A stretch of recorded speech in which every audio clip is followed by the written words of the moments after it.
12절에 보면 너는 누구냐 이렇게 할 때 제가 이제 원래 설교 제목을 이제 너 자신을 알라 뭐 그렇게 좀 강하게 하려다가 이렇게 좀 평이하게 근데 이제 인터넷에 올릴 때는 이제 강하게 또 이제 좀 봐야 되니까 하려고 합니다. 여러분 중세의 수도사들이 7가지 치명적인 죄가 있는데요. 그것은 뭐냐면 교만, 탐심, 정욕, 시기, 탐심, 분노, 게으름 이렇게 있는데 거기에 비방이 빠져 있어요. 근데 오늘날의 관점에서 심각한 죄의 목록들을 이렇게 생각할 때 이 비방이란 죄가 성경에는 정말 엄청난 죄라는 사실을 오늘 이렇게 보여주고 있다는 거예요. 그리고 사람들이 그 일을 대수롭지 않게 쟤는 왜 그래?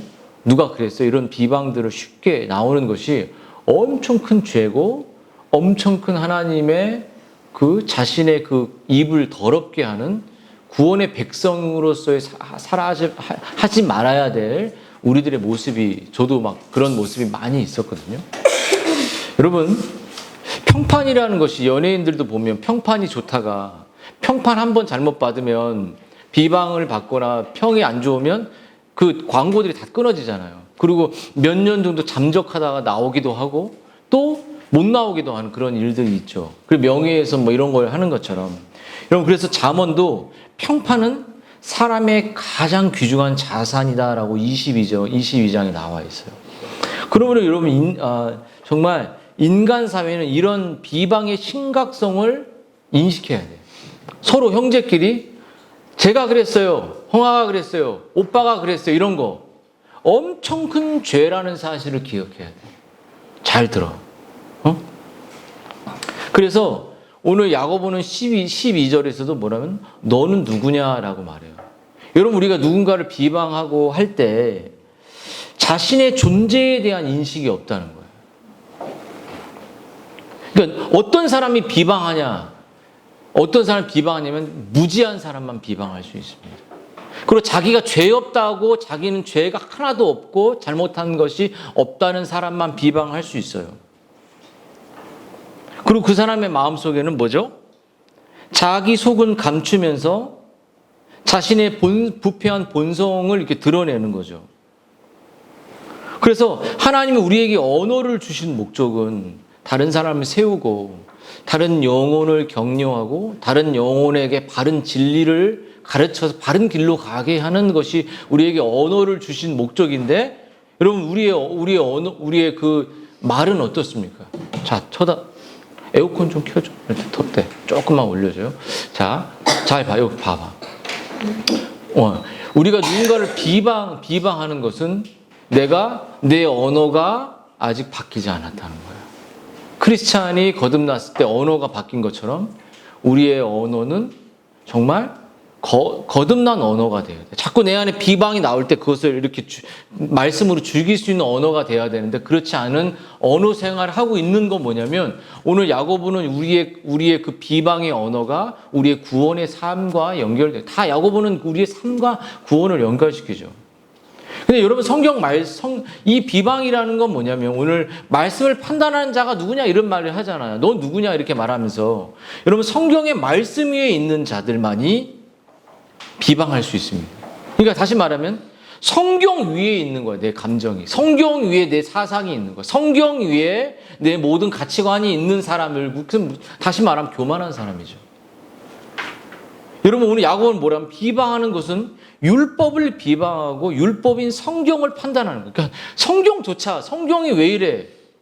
만약에 남자와 여자를 하나님이 질서 있게 창조했는데 내가 태어날 때부터 나는 여자가 남자인데 여자가 될 거야라면 그렇게 삶을 살아간다는 것을 인정한다는 것은 말이 안 되는 그러한 인권이란 이런 걸로 동성애가 미국에서도 난무하잖아요. 응? 그래서 우리가 가오니까 가끔 이렇게 그런 여자 드라마 같은 거 막 나와도 저는 그 배우조차도 싫더라고요. 이제는 그 배우 역을 하는 사람들 동성애 막 그런 남자끼리 서로 좋아하는 그런 것들을 볼 때 정말 파렴치하고 교만하게 보기 때문에 그런 것에 대해서 쟤네들이 조그만 제스처만 쳐도 막 혼내고 제가 그렇게 하죠. 여러분 우리는 재판관이 되려고 이거 내가 마음대로 내가 정하면 돼라는 판단을 갖고 있는 거예요. 여러분, 재판장의 자리에서 다른 사람을 판단하고 비방하는 사람은 마치 율법의 창조자라는 거예요. 하나님의 말씀 위에서 내가 군림하는 거죠. 만약에 여러분 우리 공동체와 가정이 가장 중요한 게 뭐냐면 율법의 판단자가 되지 말아야 돼요. 그러면 다 죽어버려요, 우리 가정이. 만약에 여러분이 그래서 말씀을 준행할 수 있는 아까 계명을 말했듯이 거듭난 자 엄청 싸워요, 부부끼리. 엄청 공동체 싸워. 근데 왜 공동체의 중요한 직분자들이 거듭난 자가 되어야 되냐면 거듭난 자만이 하나님의 말씀의 최고의 권위에 복종할 수 있기 때문이에요. 목회자가 그 권위를 드러내고 말할 때 거기에 복종해야 돼요. 근데 감정이 막 상해 있어서 자매님, 형제님 이거 말씀 이렇게 안 해오면 저를 많이 불아리면서 이렇게 막 대들거나 남편이 아내가 어떤 말을 남편에게 하거나 이렇게 했을 때 이 하나님의 말씀의 재판관 위에 서는 우리의 태도는 그 완전 불신자의 태도라고 말할 수 있어요. 그런 태도를 갖지 마세요. 여러분이 그런 태도를 갖는 것 자체가 나는 불신자야. 말씀의 판단자야. 어찌 여러분의 감정이 말씀의 판단자예요. 제일 중요한 거.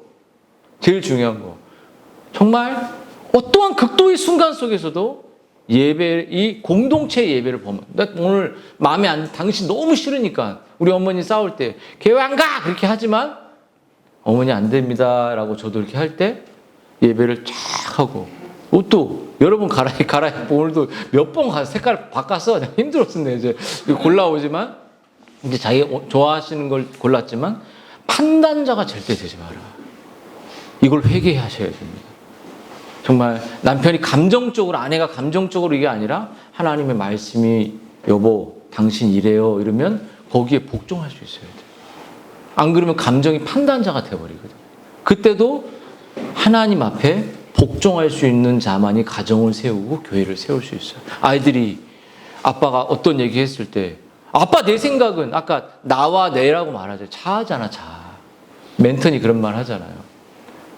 그게 판단자가 절대 되면 안 돼. 정말 되면 안 돼. 설교를 전하는 자들한테도 그걸 가지고 판단하는 게 아니라 권면하는 건데 그 권면을 받아들일 수 있는 자만이 가정과 교회를 그렇지 않으면 왜 교회가 싸울까요? 다 판단자가 되는 거예요. 이렇게 다 말씀 위에. 여러분, 그래서 여러분 사단이 우리에게 가장 공격할 수 있는 방법은 비방입니다. 비방.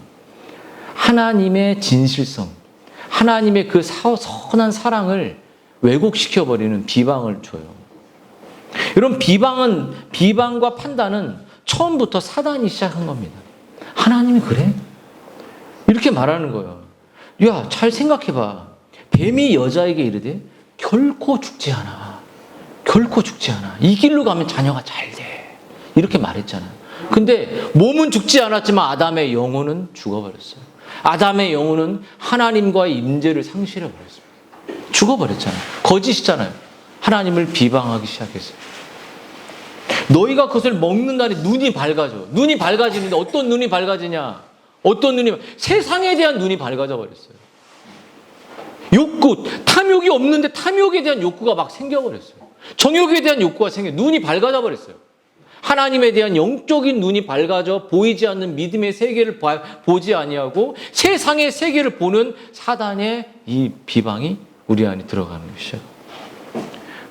하나님이 인색한 분이야. 이기적인 분이야. 어떻게 하나님이 내게 이럴 수 있지? 모든 잘못은 자기가 다 해놓고 이 길을 해결해 주지 않으니까 왜 이래 이렇게 말하는 이 분노로 바뀌는 인간의 이 이기성. 이 사단이 그렇게 인간을 계속 만들어요. 하나님은 공정하지. 하나님은 좋지 않아. 하나님이 좋으시면 너한테 이럴 수 없어. 계속 이렇게 우리에게 속삭이고 끝없는 비방과 분노가 마음을 만들고 그 사람을, 그 가정을 고통과 파멸로 몰고 가는 거예요.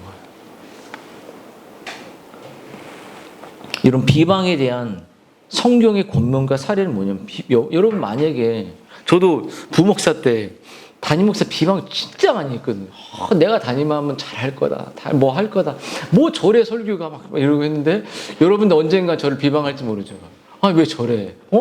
좀 뭐 이렇게 좀 소리 좀 안 지르면 안 돼? 그리고 저를 비방하는 사람 들으면 이제 여러분 옆에서 보호해 주셔야 돼요.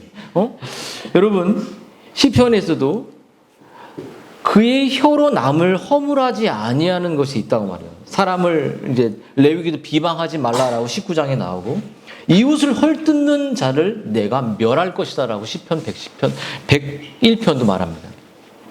여러분, 성경이 우리가 아내를 비방하고 남편을 비방할 때가 있죠. 저 남편이 왜 그래? 막 이렇게 할 때, 여러분 어떻습니까? 그 가슴이 지옥이 안 될까요? 여러분, 우리가 누군가를 비방하게 될 때, 여러분, 첫째 친구를 비방해. 저 친구 왜 이래? 그럼 우정이 갈라지게 됩니다. 그렇죠? 다윗과 요나단 사이에 비방이 있었을까요? 요나단은 사울의 아들이 그냥 적자였어, 적자. 근데 하나님의 기름을 받은 다윗을 보면서 너는 왕이 될 것이 이렇게 말했어요. 요나단은 엄청, 그래서 평생에 요나단이 그 숲속에서 이렇게 헤어질 때, 사울의 그 죽음을 면해 세워질 때, 정말 그 요나단이 다윗에게 너는 하나님을 힘써 의지해라. 너는 왕이 될 거다. 그 평생 무비보셋을 데리고 살자, 그 상에서. 다윗의 그 아들을. 요나단의 아들을 평생 데리고 살자. 비방이었어요. 그래, 라반의 아들들이 있잖아요. 그 야곱을 하면서 야곱을 비방하면서 야곱이 우리의 아버지의 소유를 다 뺏어버렸다. 이렇게 그래 재물을 모았다라고 비방했습니다. 그럼 야고보는 살아있고 참된 구원의 신앙을 검증하는 잣대를 제시하고 이 서신을 기록했어요. 그러니까 모든 행위와 언어는 우리의 구원의 삶과 연결이 돼 있다는 거예요. 그래서 참된 신자의 표지는 비방이 아니라 오히려 너는 누구냐? 너는 누구냐라고 말하잖아요. 하나님의 말씀에 서 있는 네 감정에 가진 너는 누구냐? 네 가정을 감정으로 파괴하는 너는 누구냐? 너는 누구냐? 우리 아이가 막 이렇게 막 자기 주장하고 할 때 낱낱이 얘기하면 네 옷부터, 네 신발부터, 네 학원부터, 이 집부터 다 네 것이 아니라는 것을 낱낱이 아주 다 말해버리죠. 그리고 뺏길 수 있다고 말하죠. 그래서 여러분, 반대로 정말 그 비방의 반대가 겸손이듯이, 여러분, 이 비방은 뭐냐면 부패한 우리의 내면을 드러내는 것과 똑같습니다. 남편을 욕한다, 아내를 욕한다, 그것은 그 내면이 썩어 있기 때문이에요. 어찌 사랑하는 아내와 남편을 서로가 비방할 수 있어요? 평생을 이렇게 왔는데. 비방 안 하시죠? 험담할지 몰라, 잘 들어갈 때. 그래서 정말 우리의 비방과 남편과 아내부터 정말 참된 만족이 없는 사람의 마음속에는 회심이 없는 거예요. 회심했다면 하나님이 준 이 남편과 아내를 만족하지 않을까요? 만족할까 안 할까요? 만족하겠죠. 만족하죠. 여기 어머니 만족 안 하시는 만족할 수 없는 거 이해합니다. 그거는 이제 우리 어머니는 이제 만족이 안 되니까 이해됩니다. 여러분, 비방의 이 어리석음과 악함은 뭐냐면, 비방은 여러분 하나님이 우리의 모든 죄를 용서하셨죠. 그렇죠? 하나님이 가늠한 여인의 죄를 정죄하지 않으셨죠. 하나님이 우리에게 구원과 사랑의 은혜를 아들을 통해 베푸셨습니다. 그 칠흑 같은 절망적인 상황 속에서도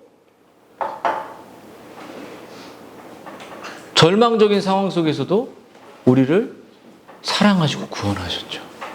근데 그 구원을 무시해버리는 태도가 비방인 거예요. 그렇죠? 이 영혼을 하나님 축복하셨습니다. 하나님이 자기의 아들을 통해 피값으로 산 그 영혼을 저 아내가, 저 남편이, 저 사람이 왜 그래? 라고 말하는 것은 그 하나님의 피값으로 산 영혼의 구원자를 우리가 정말 경멸하고 하나님의 구원을 무시하는 그런 엄청난 죄라는 것이에요. 그래서 잘 들어, 너희들 형제들끼리 손가락질하고 비방하는 것은 하나님 앞에서 하나님의 구원받은 그 하나님의 형상을 모독하는 거야. 하면 돼, 안 돼? 하면 돼, 안 돼? 잘 들어. 집중하고. 절대로 안 되는 거야. 그럼 부모님 앞에 너희들이 만약에 싸웠어, 형제들끼리. 그럼 부모님의 마음이 잘 들어. 주일학 친구들 다 봐. 똑바로 자세 딱 하고 다리 똑바로 내리고 다 보고 또 허리 펴 다. 자, 봐봐. 서로 싸우면 부모님의 마음이 지옥이 될까 안 될까? 지옥이 돼 안 돼? 지옥이 돼. 근데 하나님의 마음도 지옥이 돼버리는 거야.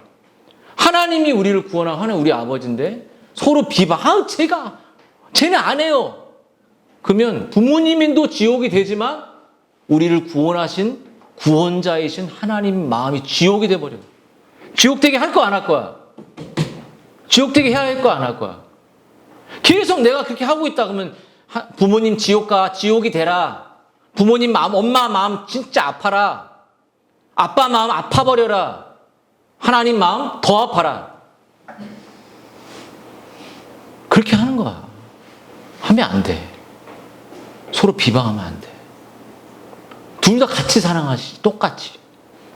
여러분, 그래서 거듭난 하나님의 신분을 가진 우리들의 마음속에는 육의 소욕이 아니라 성령의 소욕을 쫓고, 아까 이웃 사랑을 한 것처럼 내 형제를, 내 지체를 정말로 사랑하고 격려하고 그들에게 정말 바른 길을 갈 수 있도록 좀 죄를 지적하고 가르쳐주고 또 권면하고 축복하는 그 일들을 우리가 해야 되는 거예요. 거듭난 신자들, 비방이 아니라.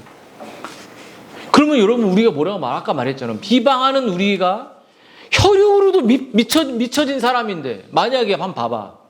여기 동생이 친구들한테 고통당해. 제가 형님 돌아가셨지만 제가 중학교 때 이제 거의 고등학교 올라갈 때죠. 동네에서 이제 맞고 있었어요. 근데 형님이 탁 나타나서 저를 그 친구들을 때로 맞기도 하고 그 제가 맞는 것을 대신 맞아주고 그 깡패들을 그 동네에 무서운 사람들을 물리쳐줬어요. 그때 생각하면 너무 고마워. 동생이 맞고 있어. 자, 시원이 동생 학교에서 괴롭힘 당하면 어떻게 할 거야? 아우 잘됐다 막 이렇게 할 거야? 어떻게 할 거야? 이때 다 맞아라 이렇게 할 거야? 아니고 대신 맞아줘야지. 야 하지마 이렇게. 가온이가 동생이 괴롭힘 당할 때 쌤통이다. 나도 못 괴롭히면 대신 이렇게 당해라. 이거는 지옥 자식들이 하는 거야. 여기 뭐예요? 네가 비방하는 사람이 네 형제다 이렇게 말해요. 형제가 뭐예요? 진짜 혈육의 형제도 있지만 그리스도가 우리의 머리고 우리의 몸의 지체라는 거죠. 운율이와 우리의 모든 성인 집사님 모든 가족은 다 우리의 가족이에요.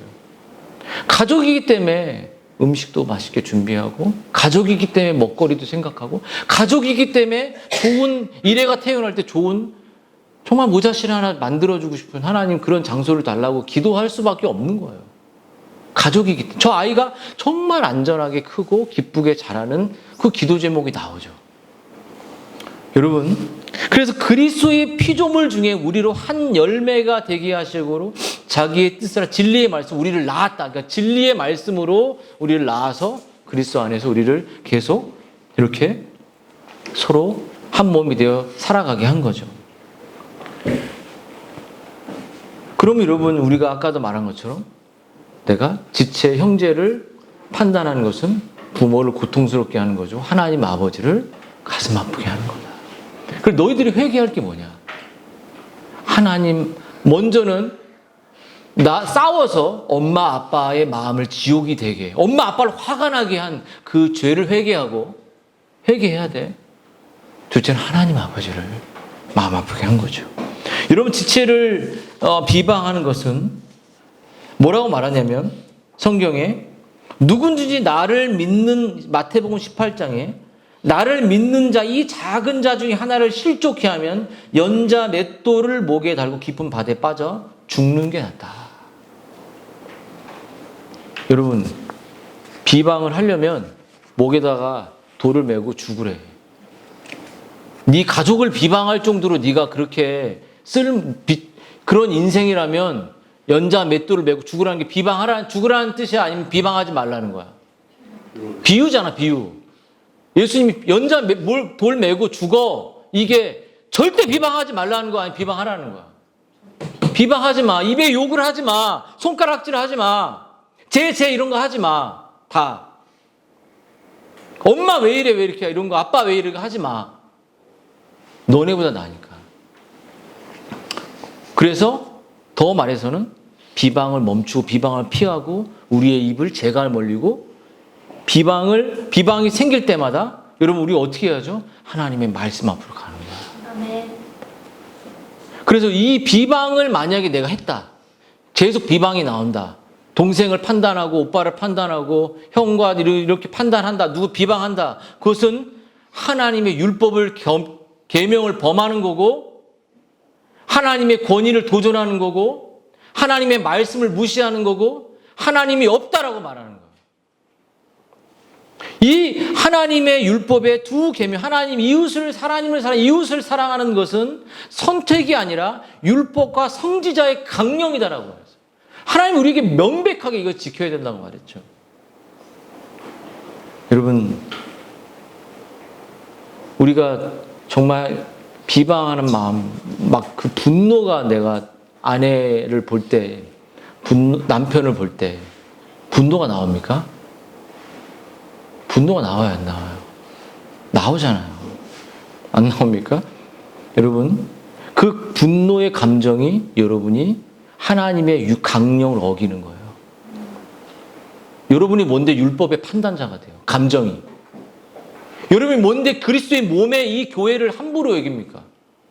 이건 로컬 교육이 아니라 그리스도의 그 우주적인 영적인 그리스도의 몸의 로컬이에요. 가정도 그렇지만 이 교회를 여러분이 판단자가 되고 이 교회를 여러분이 취사 선택한다면 그것은 하나님의 율법을 하나님의 교회를 아무 때나 선택할 수 있는 그런 사람이 된다면 그것은 판단자가 되고 하나님의 권위에 대한 도전인 것이죠.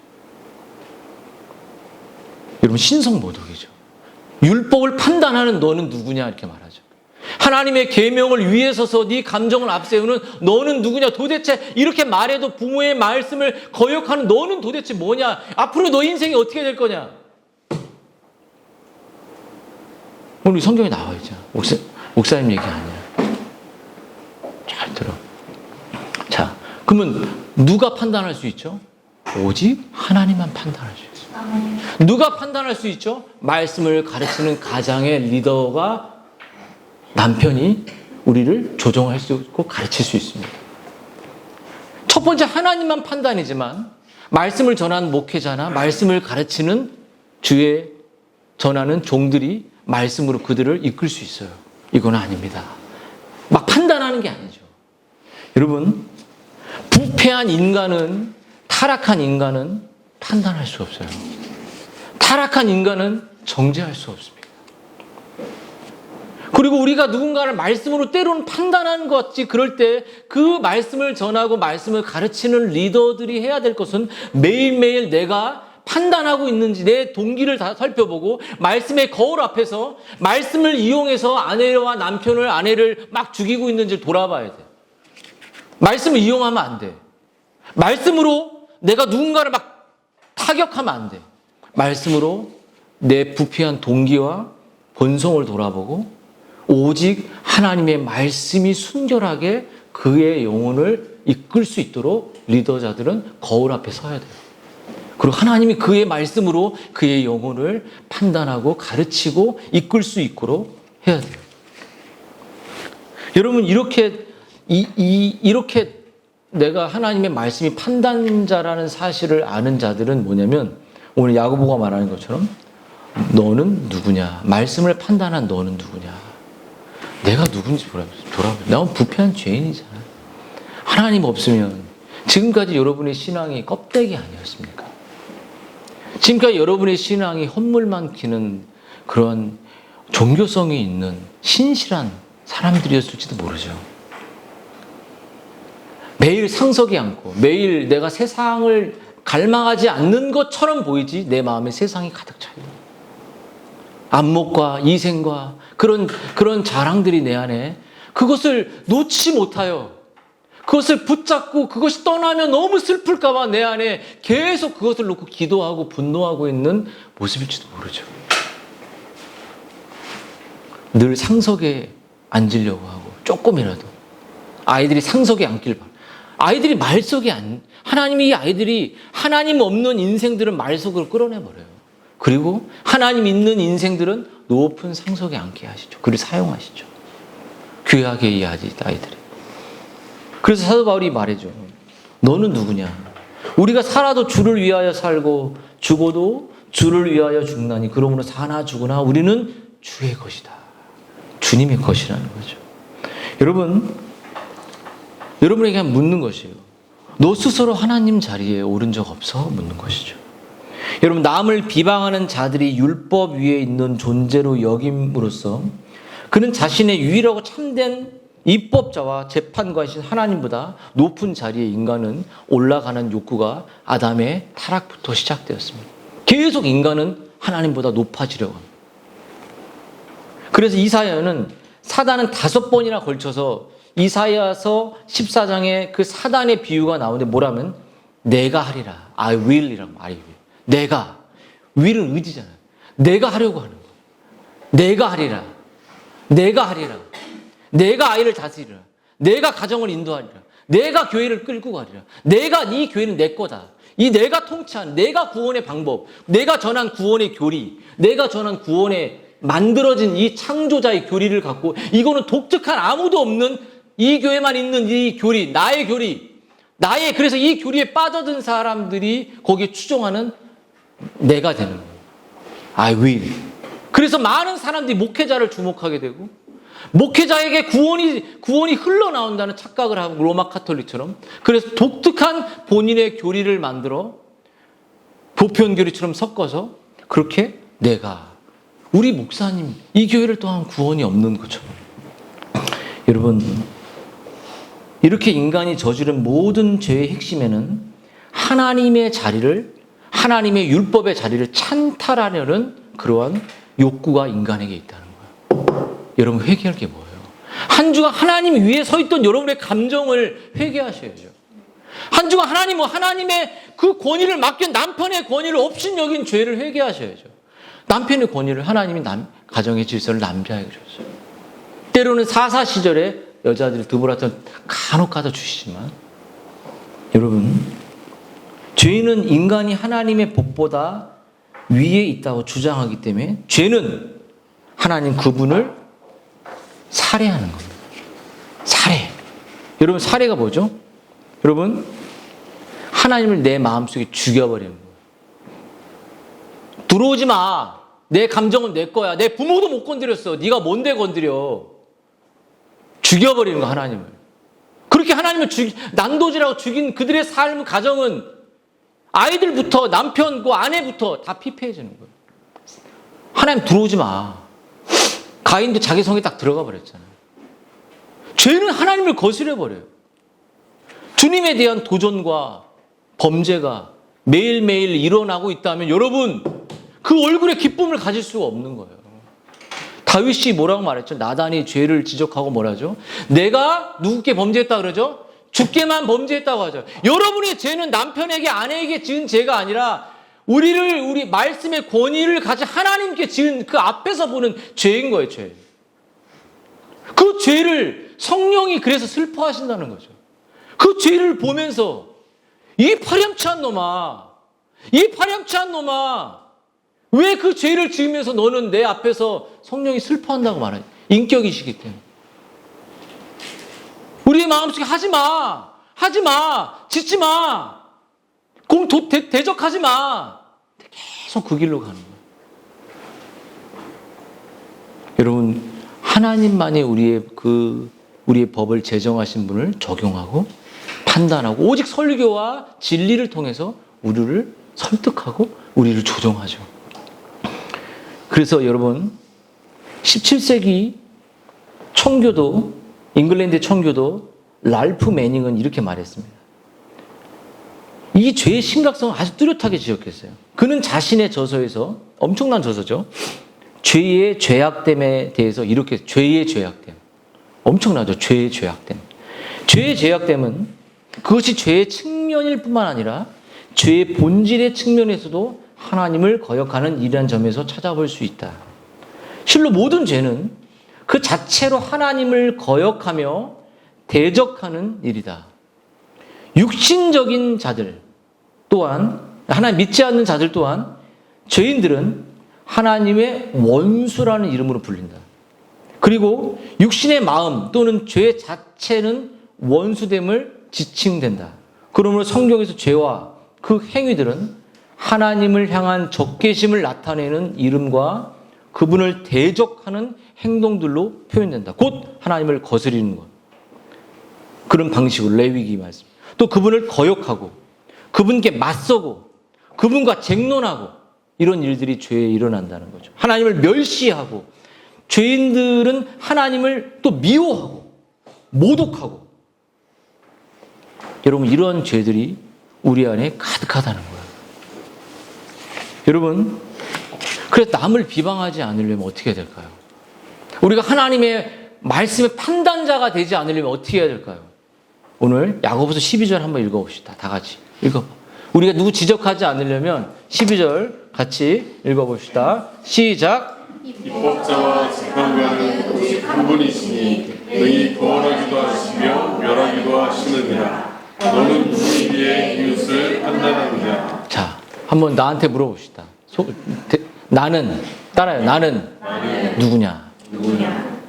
너는 누군지 알고 있어, 승민이가? 응? 잘난 사람이 아니라고. 부패한 죄인에 불과하다.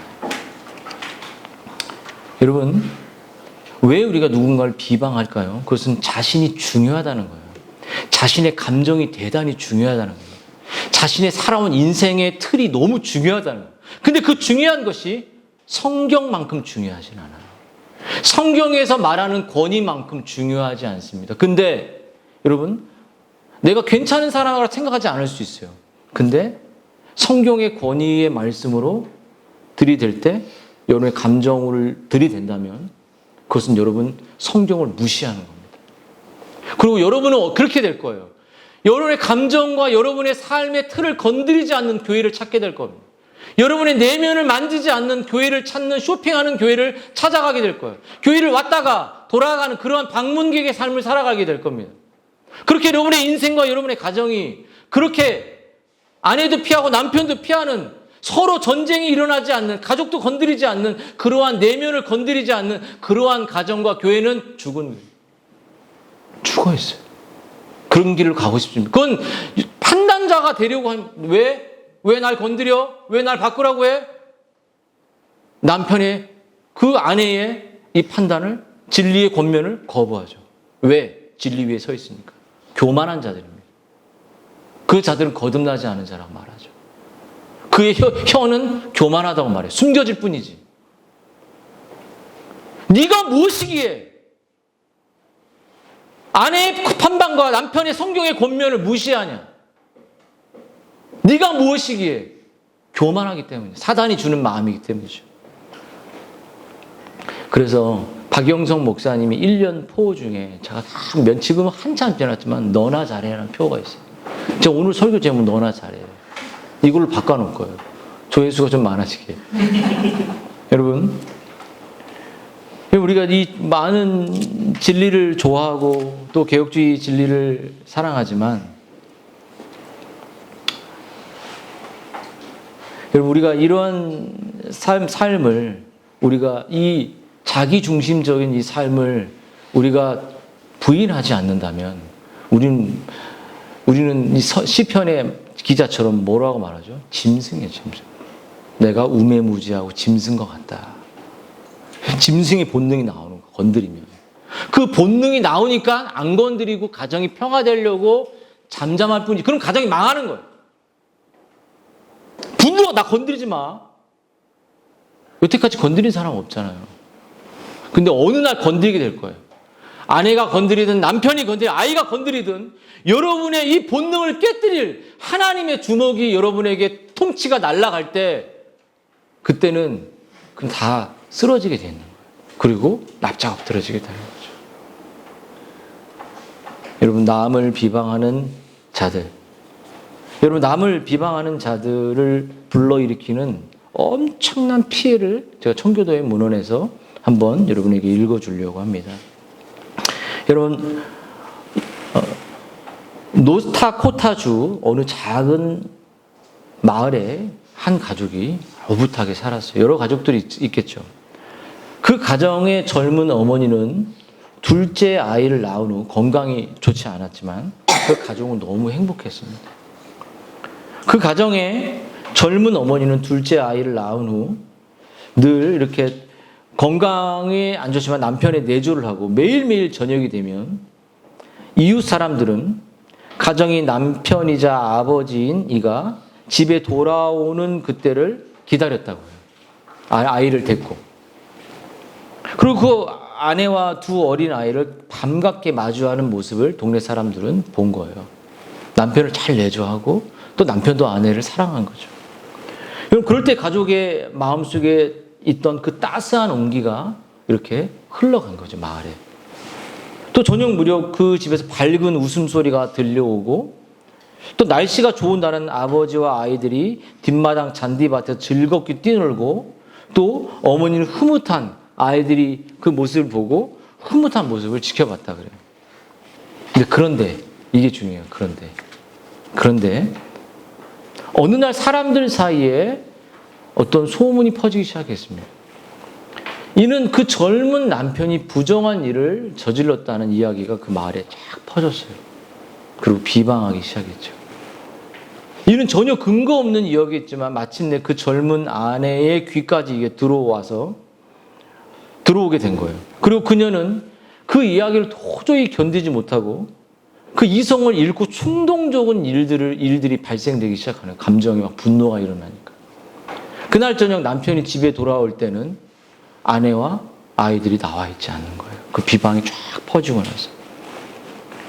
그리고 집안에서는 어떤 웃음소리도 들리지 않았습니다. 주방에서는 요리하는 향긋한 냄새 역시 풍기지 않았어요. 그저 차가운 침묵이 그 가는 골목과 길거리와 집안까지 가득한 거예요. 그리고 그 남편의 마음속에 갑자기 이제는 무서움과 두려움이 찾아오기 시작한 거죠. 마침내 가정을 돌보다가 지하실에 내려갔을 때 남편은 세 식구가 들보에 연결된 그 두 아이와 그 어머니가 연결된 줄에 목을 맨 것을 발견하게 된 거예요. 그 젊은 아내는 고통과 절망에 빠져 먼저 두 아이를 죽게 한 후 그리고 자기가 목숨을 끊었던 거예요. 여러분, 이후 시간이 흘러 그 사건이 진실이 드러나게 되었고 그 마을 사람들이 퍼뜨린 거짓 이야기와 비방이 이처럼 참담한 비극을 일으킬 거예요. 여러분, 이 비방 정말 남편을 믿어주고 아내를 믿어주고 이 공동체를 믿고 그런 이 삶이 없는 이곳에는 비참과 정말 영적인 죽음과 외로움만 이 결과가 무엇이든 남게 되는 거죠. 그러므로 거듭난 공동체, 진짜 개혁주의 공동체는 거듭난 지체들이 그런 비방을 잠재우고 그 언어가 비방이 아니라 거룩한 언어로 정말 그 사람의 섬김을 격려하고 그 사람의 헌신을 축복하고 그 사람의 사랑, 공동체를 향하여 사랑을 보여주는 그 삶. 그러한 너는 누구냐? 나 자신을 아는 인생. 나의 삶에 나를 어둠 속에 건져준 그 비참한 인생 속에 막 건져준 인생. 여러분이 만약에 나 같은 사람에게 이런 남편을, 나 같은 사람에게 이런 아내를 이렇게 여러분이 자신의 비참함을 내가 이 사람 아니었으면 나는 평생 하나님을 모르고 지냈을 거다라는 그런 의식이 내게 있었다면, 그런 감사가 있었다면 비방이 나올까요? 안 나오죠. 아유, 더 좋은 아내만, 더 좋은 남. 그런 생각 해봤어요, 안 해봤어요? 하고 있는 거 아니야? 못 바꿔. 이제 농담인 것처럼 그런 비방이 아니라 정말 하나님이 주신 그 은혜와 감사를 나 자신을 알고 나를 축복하시고 나를 진리로 정말 인도하시고 판단해 주시고 바르게 조정해 주시는 그 하나님의 은혜를 기억하고 오히려 정말 우리의 혀가 형제를 세우고 공동체를 세우고 가족을 세우는 그러한 우리의 인생이 되기를 바랍니다.